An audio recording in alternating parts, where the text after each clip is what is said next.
once like under eating's established, so like, like, oh, like I'm not quite getting enough calories, or you're working with someone that's says like, hey, you need to add some calories in. Once that's established, I also think like it's just good to know what that means in terms of digestion and motility, and how that's affecting gut function. Yeah, like what's the relevance, man? Why is it a problem? Yeah, and I think because like dieting and dieting culture is so prominent, that like it just seems very normal to be under calories. And from a digestive standpoint, we just came off the stress episode. So under eating is a huge stressor on the body.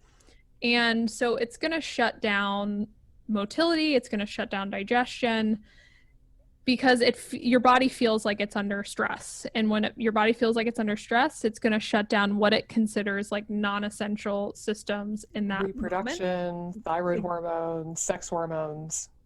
Exactly. Pooping.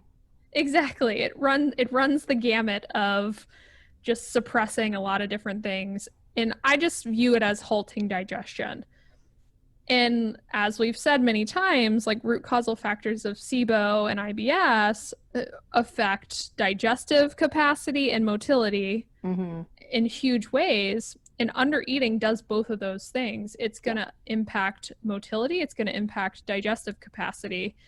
And if you're just going along chronically under eating, it could be holding you back in so many ways. And I think, and I'm like in the nutritional space, so I probably have a huge bias, but I think that that's a huge missed piece of the SIBO puzzle, and why a lot of people might be chronic, even though they could be addressing some great things and great root causal things outside of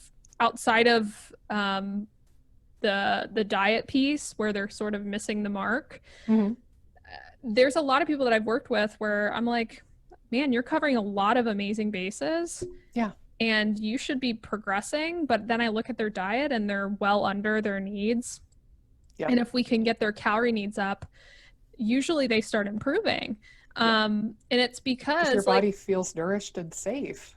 Exactly. On some level.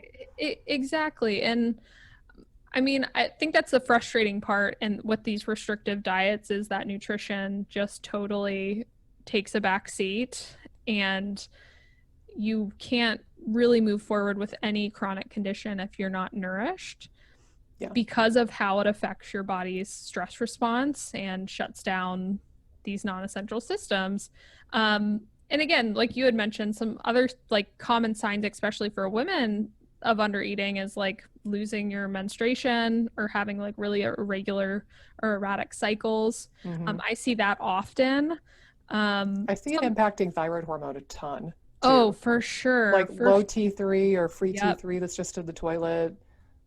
And yeah, definitely. It's like your body doesn't think you have enough calories to be metabolically active. End of story.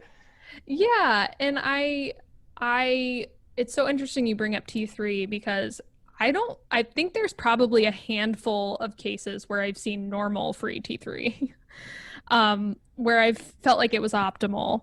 It might still be in range, but a lot of times what I see is lower end of range, where it still could be causing a lot of dysfunction. And yeah, I mean, the thyroid is huge in that equation. And again, if you're dipping low in calories, it's going to cause cortisol dysregulation. It's going to cause activation of the stress response with because your body's stressed. Yeah, like the vagal tone situation. There's just so many different areas that it's gonna affect. But the core of it is that it affects motility and digestive function in a huge way. And as we know, SIBO and IBS are rooted in those issues. Dysmotility. Yeah. Yeah. So